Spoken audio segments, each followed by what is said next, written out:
Hello students, मैं विजय सिंगोदिया मेरे YouTube channel विजय सिंगोदिया पर आपका स्वागत करता हूं। आज हम पढ़ेंगे रिलेशंस पार्ट फर्स्ट और इसमें रिलेशंस से रिलेटेड बेसिक कंसेप्ट्स के बारे में जानेंगे। ओके, अब हम स्टार्ट करते हैं स्टेटमेंट से। तो स्टेटमेंट का जो मतलब है वो इस टाइप से है: Each meaningful true or false sentence said to be statement। यानी कोई भी ट्रू और फॉल्स सेंटेंस स्टेटमेंट कहा जाता है। For example, the sun rises in the east, ये ट्रू सेंटेंस है, तो इसका मतलब ये एक स्टेटमेंट है। अब हम एक और एग्जाम्पल देखते हैं। The capital of USA is Delhi. अब ये देखने में गलत सेंटेंस है, लेकिन ये एक स्टेटमेंट होगा। यानी कि कोई भी ट्रू या कोई भी फॉल्स सेंटेंस एक स्टेटमेंट कहा जाता है। यहाँ पहला एग्जाम्पल राइट है और दूसरा एग्जाम्पल ये रॉन्ग है, लेकिन ये दोनों के दोनों स्टेटमेंट हैं। ओके, अब हम देखेंगे ओपन सेंटेंस। तो ओपन सेंटेंस स्टेटमेंट ही होते हैं और ये इस टाइप के स्टेटमेंट हैं जिनको ट्रू या फॉल्स बताने के लिए अपने पास कोई अतिरिक्त जानकारी होनी चाहिए, यानी कि एक्स्ट्रा नॉलेज होना चाहिए। तो यहाँ पर एक्स्ट्रा नॉलेज का मतलब है कि अगर अपने को कोई स्टेटमेंट दिया हुआ है और उसको देख के हम डायरेक्टली ये नहीं कह सकते कि ये ट्रू है या फॉल्स है, तो वहाँ पर उससे संबंधित जानकारी को हमें और कहीं से इकट्ठा करना पड़ेगा। इसको आप यूँ समझो, जैसे अपने पास में कोई स्टेटमेंट है, ये है x ग्रेटर देन 10। अब यहाँ पर अपने को x के बारे में कुछ भी नहीं मालूम, तो इस x को फाइंड करने के लिए अपने पास में कोई बुकलेट है और उस बुकलेट को जब हम खोलेंगे तो उसमें x की वैल्यू लिखी हुई है और वहाँ पे x की वैल्यू है 20। तो उस बुकलेट में x की वैल्यू हम देख के ये बता पाएंगे कि ये स्टेटमेंट रॉन्ग है या राइट है। तो इससे देख के ये मालूम पड़ गया कि ये स्टेटमेंट राइट है। और इसी टाइप से आप एक एग्जाम्पल और समझो। अगर x प्लस वाई की वैल्यू 100 दी हुई है, तो x और y के बारे में जानने के लिए आप सपोज करो अपने पास में ये बुकलेट है और इसको खोल के x और y की वैल्यू देखेंगे, तो यहाँ पे x की वैल्यू 60 है और y की वैल्यू 40 है। तो जब ये दोनों वैल्यू इस इक्वेशन में पुट करेंगे तो ये इक्वेशन राइट आएगा। तो इसका मतलब हुआ कि यहाँ x और y की एक्स्ट्रा जानकारी अपने को इस बुकलेट में प्राप्त होती है। कहने का मतलब है कि इस स्टेटमेंट को राइट या रॉन्ग बताने के लिए अपने को एक्स्ट्रा नॉलेज की आवश्यकता पड़ती है। तो ऐसे स्टेटमेंट को हम ओपन सेंटेंस कहते हैं। और इस टाइप का एक एग्जाम्पल आप और देखो। अपने पास में कोई स्टेटमेंट है x इज ए स्वीट। अब ये स्टेटमेंट ट्रू है या फॉल्स है ये बताने के लिए हम x की वैल्यू और कहीं से देखेंगे। आप यूं सपोज करो कि x की वैल्यू पेन है, तो इसका मतलब यहाँ पर हो गया पेन इज ए स्वीट, तो ये रॉन्ग होगा। और अगर x की वैल्यू यहाँ पे लड्डू हो गई, तो इसका मतलब लड्डू इज ए स्वीट, ये राइट होगा।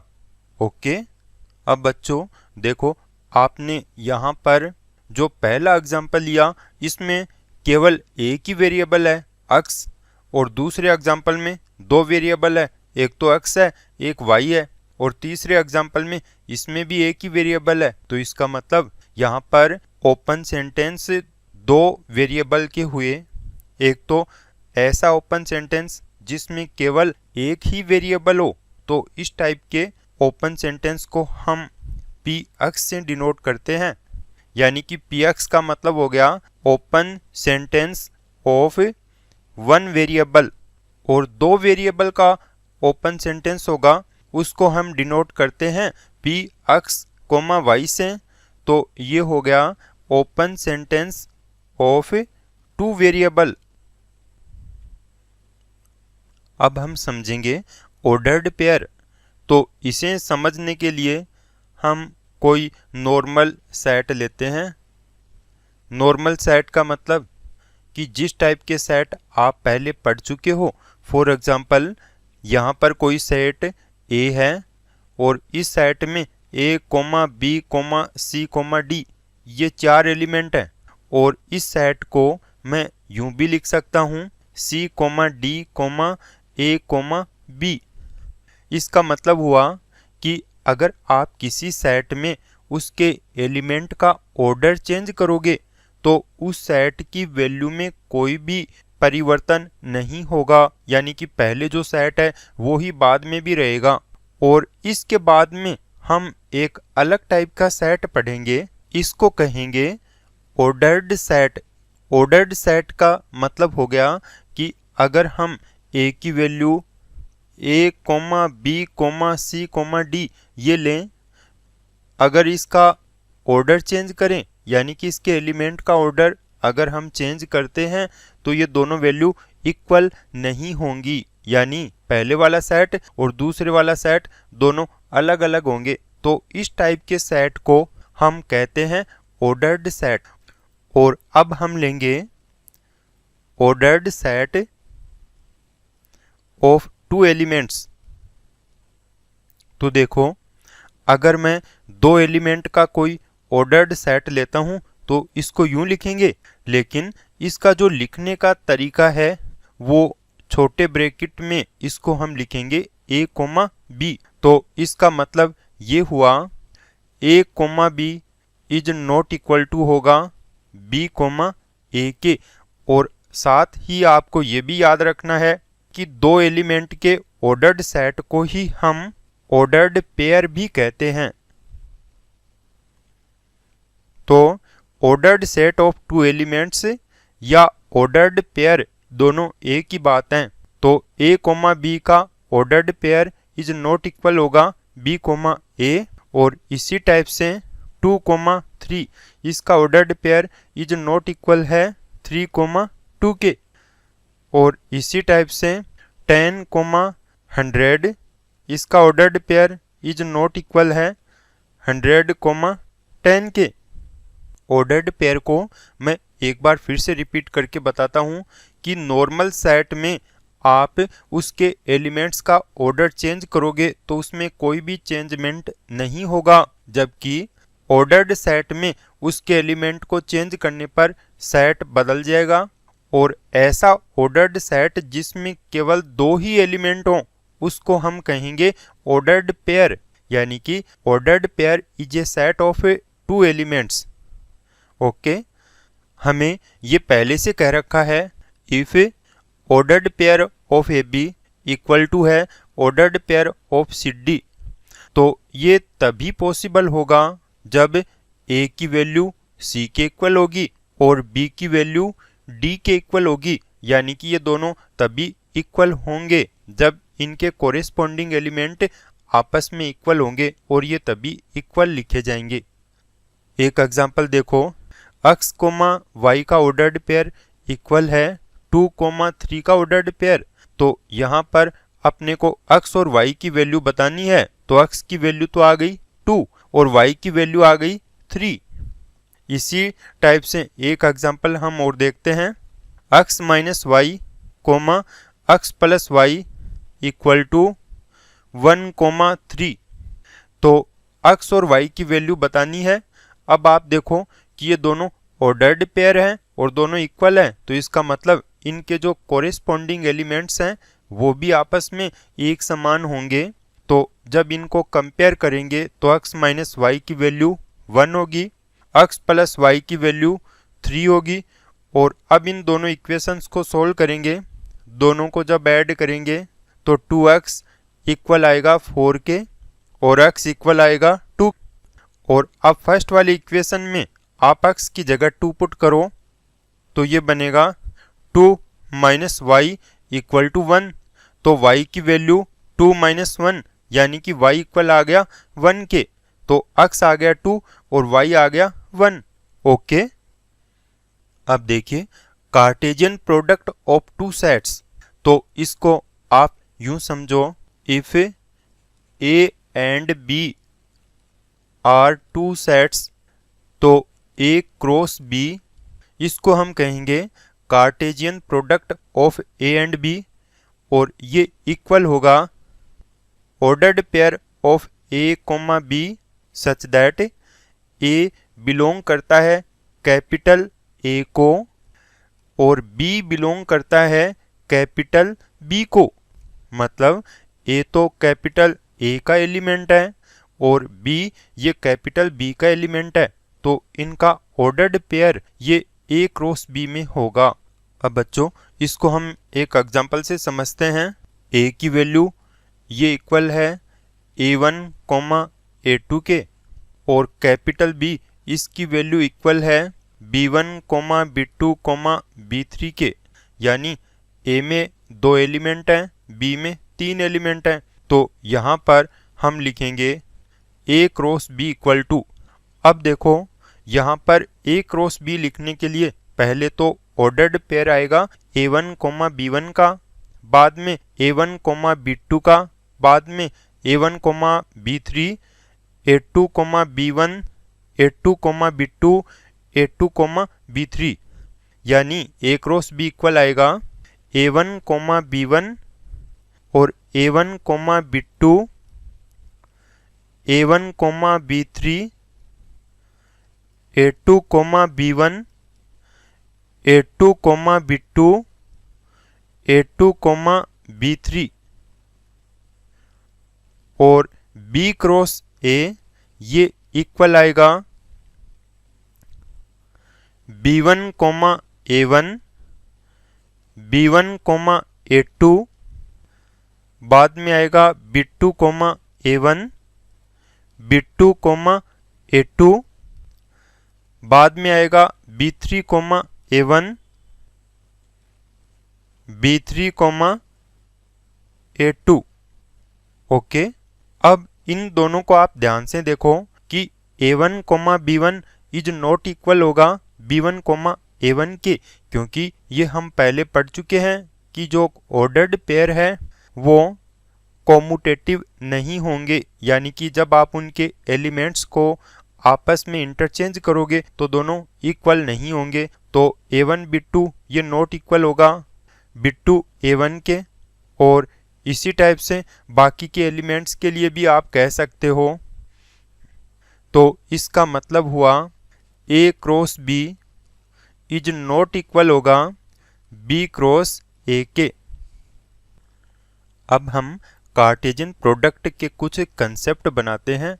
तो इनमें आप पहला कंसेप्ट देखो, अगर n A की वैल्यू ये P है, इसका मतलब हुआ कि जो A सेट है उसमें टोटल एलिमेंट P है, ये A का कार्डिनल नंबर है। और इसी टाइप से NB ये Q है, तो A क्रॉस B में टोटल एलिमेंट होंगे P इंटू Q। अब नंबर सेकंड देखो कि यदि NA इक्वल टू 0 है और NB इक्वल टू 0 है, इसका मतलब हुआ कि या तो A में एलिमेंट 0 हैं या B में एलिमेंट 0 हैं या दोनों में 0 हैं। तो हम A क्रॉस B जब बताएंगे तो इसमें टोटल एलिमेंट ये भी 0 होंगे। इसी टाइप से आप देखो नंबर 3, यदि NA इक्वल इन्फिनिटी है और NB इक्वल इन्फिनिटी है, इसका मतलब या तो A में एलिमेंट इन्फिनिटी है या B में एलिमेंट इन्फिनिटी है या दोनों में एलिमेंट इन्फिनिटी है। तो हम A क्रॉस B में जब एलिमेंट बताएंगे तो इसमें भी एलिमेंट इन्फिनिटी होंगे। ओके, अब हम नेक्स्ट कंसेप्ट देखते हैं रिलेशन का।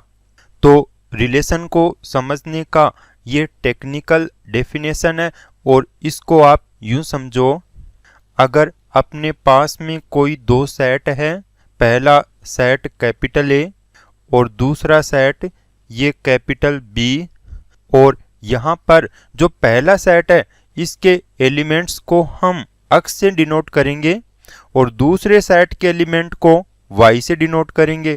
तो पहला जो सेट है इसमें मैंने माना कि कोई एलिमेंट्स हैं, तो एक एलिमेंट का नाम तो a है, एक का a1, एक का a2, और दूसरा जो सेट है इसमें जो एलिमेंट हैं वो हैं b, b1, b2। और अब यहाँ पे आप देखो कि a का रिलेशन इस b के साथ में है, तो पहला सेट a और दूसरा सेट b, इसमें भी रिलेशन शो किया जाएगा और इसको हम लिखेंगे कैपिटल R। अब आप देखो कि सेट A से सेट B में हम रिलेशन को डिफाइन करेंगे और यहाँ पर रिलेशन को डिफाइन करने का जो तरीका है वो है ओपन सेंटेंस P(x,y) का, यानी कि ओपन सेंटेंस P(x,y) को ही हम रिलेशन कहते हैं। तो यहाँ पर P(x,y) का मतलब हुआ x और y की अलग अलग वैल्यू रख के हम ओपन सेंटेंस देखेंगे। अब यहाँ पर हम सेट A से सेट B में रिलेशन कैपिटल R को डिफाइन करेंगे।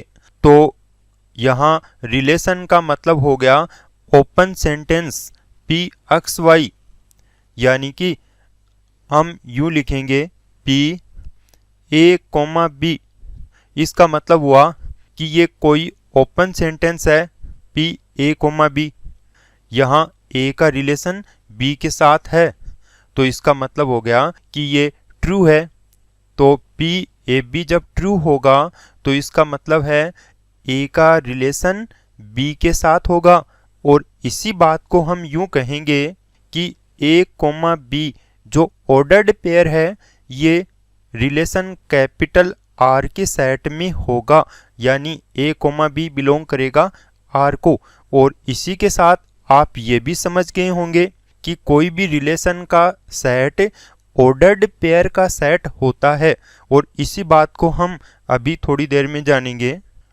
और यहाँ पर हम ये भी समझेंगे कि अगर A का B से रिलेशन नहीं होता तो P A B ये फॉल्स होता, और फॉल्स होने का मतलब है कि A is not related to B, यानी कि A, B ये कैपिटल R के सेट में नहीं होगा। ओके, अब इस एग्जांपल में मैं रिलेशन कैपिटल R का सेट लिखता हूं, तो ये आएगा ordered pair of A, B। Okay, अब हम रिलेशन की डेफिनेशन को इस एग्जांपल से समझते हैं। Let R is a relation which is denoted by less than, establish a relation from A to B। और यहाँ पर कैपिटल A की वैल्यू और कैपिटल B की वैल्यू दी हुई है, तो इन दोनों सेट को मैं सर्कल फॉर्म में लिखता हूँ। ये मैंने माना सेट A है और ये वाला सेट B है। अब A में जो एलिमेंट है वो है 1, 2, 5 और B में जो एलिमेंट है वो है 3, 4। अब आप देखो कि यहाँ पर रिलेशन का मतलब दिया हुआ है लेस देन, यानी कि ये कैपिटल R है। तो इसका मतलब हुआ कि हमें सेट A और सेट B के जो एलिमेंट्स हैं उनमें रिलेशन बताना है। तो यहाँ पे मैं पहला जो एलिमेंट है वो लेता हूँ 1, और इसको इस 3 के साथ में देखता हूँ कि 1 और 3 में रिलेशन है कि नहीं है। तो 1 ये लेस देन है 3 के, यानी कि रिलेशन का मतलब लेस देन, इसका मतलब हुआ कि 1 इज रिलेटेड टू 3। और इसको हम ऑर्डर्ड पेयर में यूं भी लिख सकते हैं 1,3 बिलोंग्स कैपिटल आर। और अब 1 में और 4 में रिलेशन देखो तो 1 की वैल्यू लेस देन है 4 से, इसका मतलब 1 और 4 में रिलेशन है। और साथ ही इनको आप यूं भी शो करो, 1 का 3 से रिलेशन है, 1 का 4 से रिलेशन है, तो यहाँ पर 1 इज रिलेटेड टू 4। और इसको हम लिखेंगे 1,4 बिलोंग करेगा कैपिटल आर को। और इसके बाद में 2 और 3 में रिलेशन देखो तो 2 की वैल्यू लेस देन है 3 के, यानी कि 2 इज लेस देन 3, तो इसको हम लिखेंगे 2 इज रिलेटेड टू 3, यानी कि 2,3 इसका ऑर्डर्ड पेयर बिलोंग करेगा कैपिटल आर को।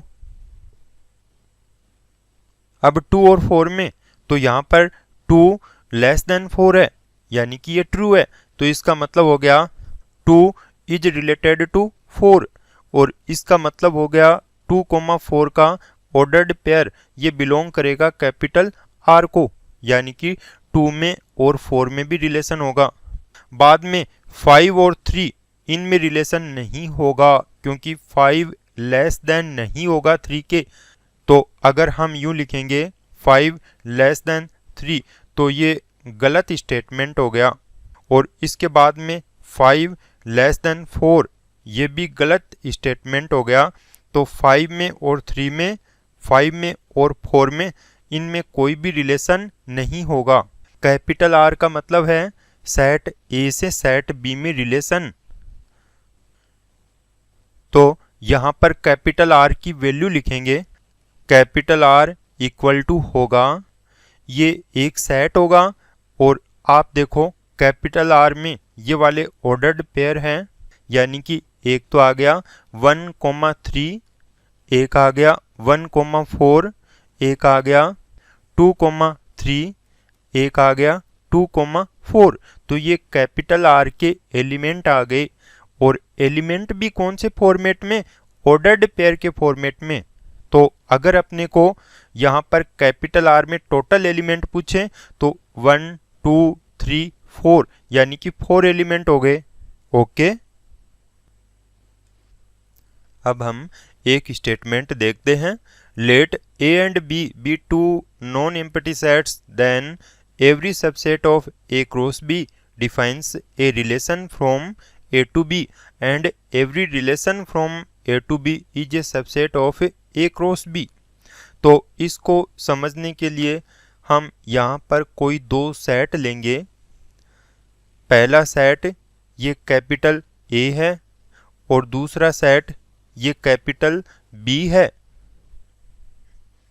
तो कैपिटल A में हमने कोई एलिमेंट लिए A, B, C। Capital B में दो एलिमेंट लिए 1, 2। और यहाँ पे आप देखो कि हम सपोज करते हैं कि A का रिलेशन 1 के साथ है और B का रिलेशन ये 2 के साथ है। तो इसका मतलब हुआ कि A से B में कोई रिलेशन कैपिटल R डिफाइन है। तो सबसे पहले A क्रॉस B, तो यहाँ A क्रॉस B की वैल्यू आएगी A, 1 का ऑर्डर्ड पेयर, A, 2 का ऑर्डर्ड पेयर, बाद में B, 1, B, 2, C, 1, C, 2। और इसके बाद में मैं रिलेशन कैपिटल R का सेट लिखता हूं। तो रिलेशन कैपिटल R में एलिमेंट आएंगे A, 1 और B, 2। ये केवल दो ही एलिमेंट होंगे। तो आप यहाँ पे देख सकते हो कि जो कैपिटल R है ये सबसेट होगा A क्रॉस B का। ओके, और अगर यहाँ मैं सभी एलिमेंट का एक दूसरे से रिलेशन लेता तो ज़्यादा से ज़्यादा इतना हो सकता था कि कैपिटल R और A क्रॉस B दोनों में सेम ही एलिमेंट होते। कहने का मतलब ये हुआ कि जो कैपिटल R है ये हमेशा A क्रॉस B का सबसेट होता है। तो यहाँ पे आप इसको जनरल फॉर्म में यूं भी लिख सकते हो, कैपिटल आर सबसेट, और इक्वल भी हो सकता है ए क्रॉस बी के। ओके,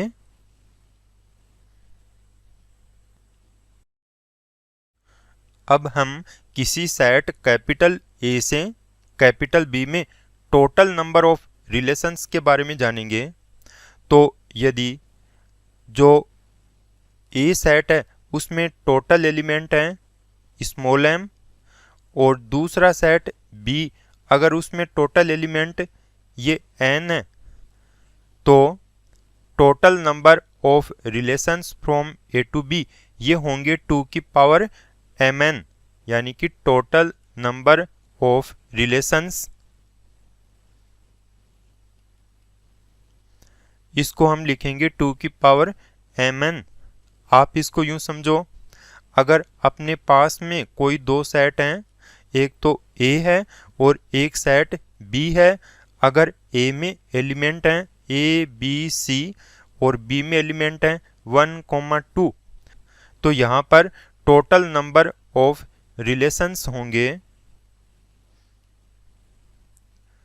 2 की पावर m का मतलब A के टोटल एलिमेंट यानी कि 3, n का मतलब B के टोटल एलिमेंट यानी कि 2, तो ये हो गया 2 की पावर 6।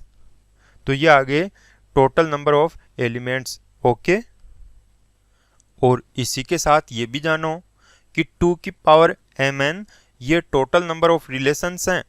तो इनमें दो रिलेशन, एक वॉइड रिलेशन और एक यूनिवर्सल रिलेशन, इन दोनों को एक साथ में ट्रिवियल रिलेशंस भी कहते हैं। अब हम ट्रिवियल रिलेशंस के बारे में जानेंगे। तो ट्रिवियल रिलेशंस दो टाइप के हैं, एक तो है वॉइड रिलेशन और एक है यूनिवर्सल रिलेशन। तो इसमें आप देखो कि जो वॉइड रिलेशन है इसमें कोई भी एलिमेंट नहीं होगा, और जो यूनिवर्सल रिलेशन है इसमें total element A cross B के एलिमेंट जितने होंगे। तो इसको हम एक एग्जांपल से यूं समझेंगे, अगर अपने को सेट A की वैल्यू ये दी हुई है 14, 16, 18 और सेट B इसकी वैल्यू अपने को दी हुई है 3, 5, 7, तो इसी के साथ में दो रिलेशन भी अपने को दिए हैं। पहला रिलेशन R1 है और R1 की वैल्यू है A, B का ordered pair such that A belong करता है कैपिटल A को, B बिलोंग करता है कैपिटल B को, और इसके साथ में ये भी दिया है कि A minus B is even.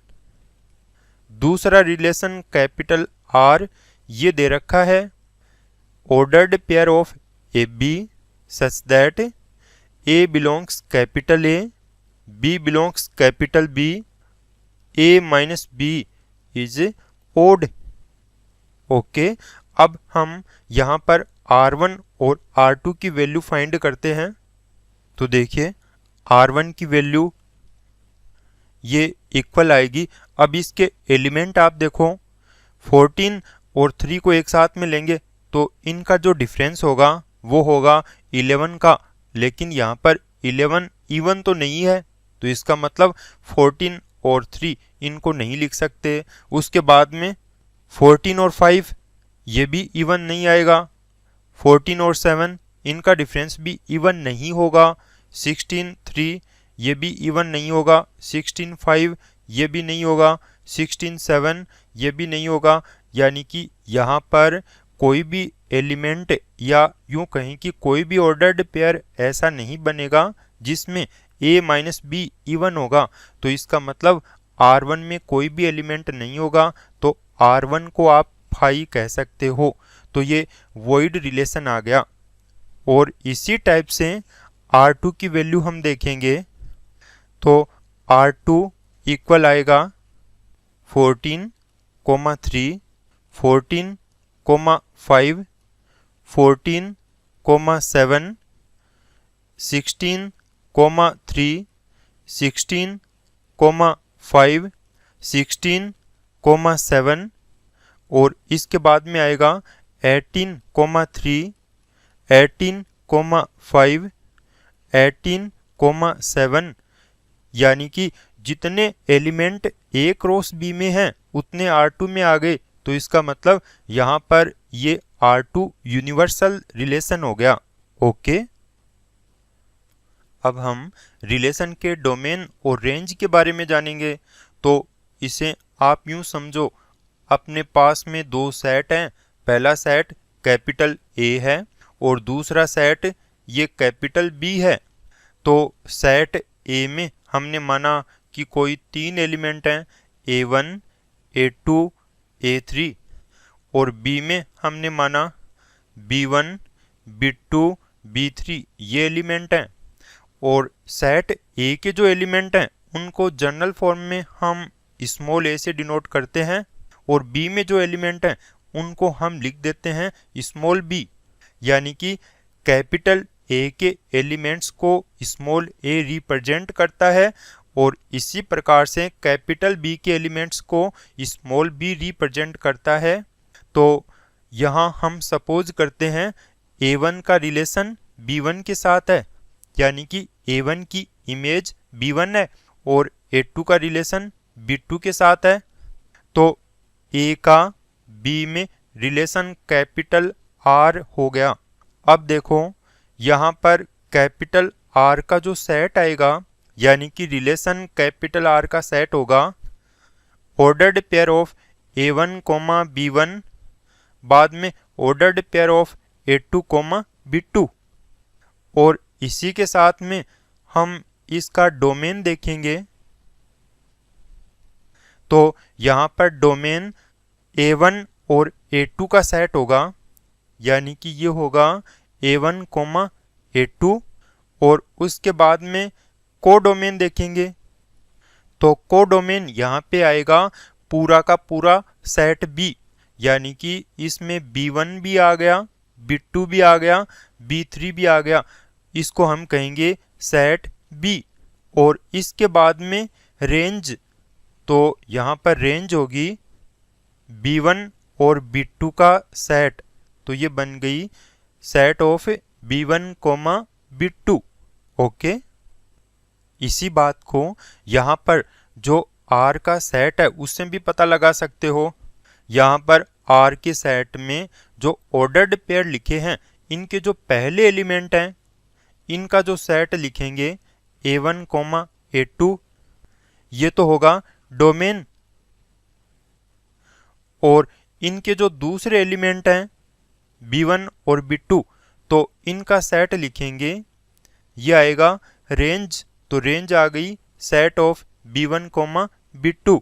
लेकिन यहाँ पर हम ये नहीं बता सकते कि इसका कोडोमेन कितना है जब तक अपने को B नहीं दिया हुआ है। ओके, अब इनवर्स रिलेशन के बारे में हम जानेंगे और इसे जानने के लिए एक एग्जाम्पल हम लेंगे। यहाँ पर कैपिटल A कोई सेट है और कैपिटल B ये दूसरा सेट है और A से B में कोई रिलेशन हमने ले लिया कैपिटल R। और यहाँ पे आप देखो A में जो एलिमेंट हैं वो है A, B, C और B में एलिमेंट हैं ये 1, 2। तो A की जो इमेज है वो हमने मानी 1 है, B की इमेज ये 2 है। तो यहाँ पर कैपिटल R का जो सेट बनेगा वो होगा A, 1, B, 2 का ऑर्डर्ड पेयर।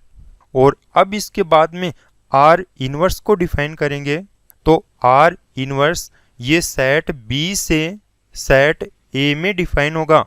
तो इसको हम यूं शो करते हैं, ये वाला सेट B और ये सेट A और ये सेट हो गया इसमें R इनवर्स, ये हो गया R इनवर्स। तो B में जो एलिमेंट हैं 1, 2 और A में जो एलिमेंट हैं A, B, C। तो यहाँ पर जो 1 है ये A से रिलेटेड होगा, 2 B से रिलेटेड होगा।